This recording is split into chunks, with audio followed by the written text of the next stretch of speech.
নমস্কার বন্ধুরা, বাঙালির ঘরকন্যায় সকলকে স্বাগত। আপনারা তো ধোসা অনেক রকমভাবেই করে খেয়েছেন। আজকে আমি যেটা দেখাবো, যে পদ্ধতিতে, একবার করে দেখুন, অসাধারণ লাগবে। আজকে আলুর ধোসা আমি বানাবো। সেই ধোসা কিভাবে বানাবো, কি কি উপকরণ লাগবে আর কেমনভাবে তৈরি করব, পুরোটাই আমি আপনাদের সঙ্গে শেয়ার করব।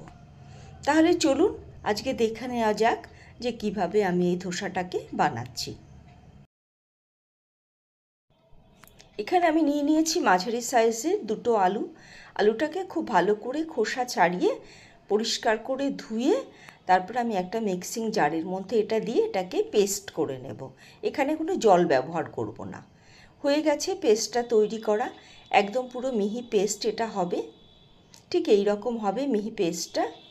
এবার এর মধ্যে মিশিয়ে দেব আমি হাফ কাপ সুজি, যেটা আমরা সাধারণত বাড়িতে সুজি রান্না করি, সেই সুজি আমি এখানে দিয়ে দেব। আর তার সঙ্গে দেব হাফ কাপ জল। এটাকে আবার পেস্ট করে নেব। পেস্টটা হয়ে গেছে, একদম স্মুথ পেস্ট হবে। ঠিক এইভাবেই পেস্টটাকে তৈরি করবেন।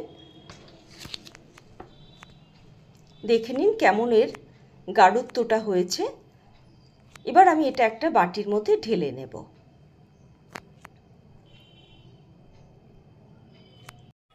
এবার এখানে দিয়ে দেব হাফ কাপ চালের গুঁড়ো। এবার সবটাকে খুব ভালো করে মিশিয়ে নেব। সুন্দর করে ফেটিয়ে মিনিট 2-3 ধরে ফেটিয়ে নিতে হবে। 2-3 মিনিট ফেটিয়ে নেওয়ার পর এটার ঘনত্ব অনুযায়ী আমি আবার এখানে হাফ কাপ জল ব্যবহার করলাম। এবার এই ব্যাটারটাকে আমি ভালো করে ঢাকা দিয়ে 1 ঘন্টার জন্য রেখে দেব। এর মধ্যে দিয়ে দেব সামান্য পরিমাণে লবণ, অর্থাৎ স্বাদ অনুযায়ী। লবণটাকেও এর সঙ্গে খুব ভালো করে মিশিয়ে নিতে হবে।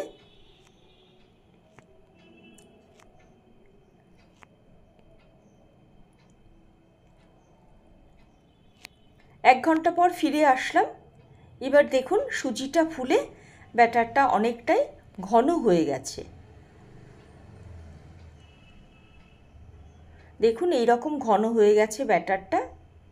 আবার এটাকে ভালো করে মিশিয়ে নিয়ে নাড়াচাড়া করে এবার এর মধ্যে মিশিয়ে দেব জল। জলটা 1 কাপ নিয়েছি আমি। এবার জলটা আমি অল্প অল্প করে মিশিয়ে ব্যাটারটাকে তৈরি করব। একবারে দেব না, তাহলে এর ঘনত্বটা বোঝা যাবে না। তাই অল্প অল্প করে জল দেব আর এর ঘনত্বটাকে তৈরি করব। এবার এর মধ্যে মিশিয়ে দিচ্ছি কেটে রাখা ধনেপাতার কুচি, কাঁচা লঙ্কা আর পেঁয়াজ। আপনারা চাইলে এর মধ্যে অন্য সবজিও দিতে পারেন, তবে সব কিছুই কিন্তু খুব ভালো করে কুচিয়ে নিতে হবে। দিয়ে দিলাম হাফ চা চামচ জিরে, গোটা জিরে, হাফ চা চামচ জোয়ান হাতে ভালো করে ঘষে নিয়ে দিয়ে দিলাম। আর দেব হাফ চা চামচ চিলি ফ্লেক্স। এবার এগুলোকে খুব ভালো করে মিশিয়ে নিতে হবে। আপনি যদি এখানে বোঝেন যে ব্যাটারের ঘনত্বটা খুব বেশি, তাহলে আপনি কিন্তু আবারও জল মিশিয়ে নিতে পারেন।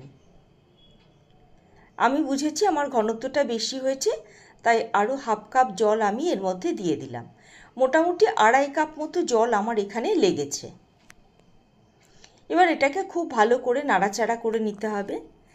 এবার গ্যাসের ওপরে দিয়ে দিয়েছি আমি একটা ফ্রাই প্যান। প্যানটা গরম হয়ে গেছে। এখানে দিয়ে দিচ্ছি হাফ চা চামচ সর্ষের তেল। আপনারা চাইলে সাদা তেলও ব্যবহার করতে পারেন। তেলটা কোনো ফ্যাক্ট নয়, কারণ তেলটা পরে আমি মুছে নেব। এবার দিয়ে দিলাম জলের ছিটা। জলের ছিটাটা দিলে এই ফ্রাই প্যানের তাপমাত্রাটা অনেক কমে যাবে। দিয়ে ভালো করে মুছে নিয়ে তারপরে এবার ব্যাটারটা দিতে হবে। ব্যাটারটা যখন ওপরের কালারটা চেঞ্জ হয়ে যাবে, তখন এর উপরে আপনি বাটার, ঘি অথবা সাদা তেল দিয়ে দিতে পারেন। আমি সাদা তেল দিয়ে এটাকে করেছি। দেখুন এগুলো কেমন ব্রাউন কালার হয়ে গেছে, তার মানে বোঝা যাচ্ছে এটা হয়ে গেছে।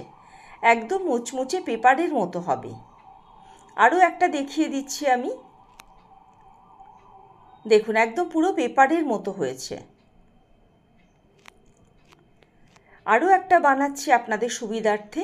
আবার টেম্পারেচারটা কমিয়ে নিলাম তাওয়ার, দিয়ে এবার ব্যাটারটা ভালো করে খেয়াল করবেন, দেখুন কতটা পাতলা হয়েছে ব্যাটারটা। ঠিক এই রকম কিন্তু পাতলা হবে, না হলে কিন্তু মুচমুচে হবে না।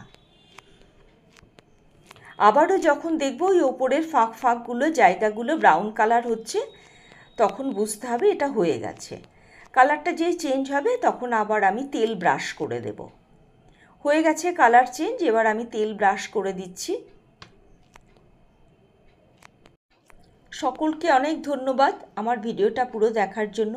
যারা আমার চ্যানেলে নতুন এসেছেন তাদের অনুরোধ করব অবশ্যই একটু লাইক, শেয়ার এবং সাবস্ক্রাইব করবেন। যারা করেছেন তাদের অসংখ্য ধন্যবাদ। সকলে ভালো থাকবেন, সুস্থ থাকবেন। আবার দেখা হবে নতুন আর একটা ভিডিও নিয়ে।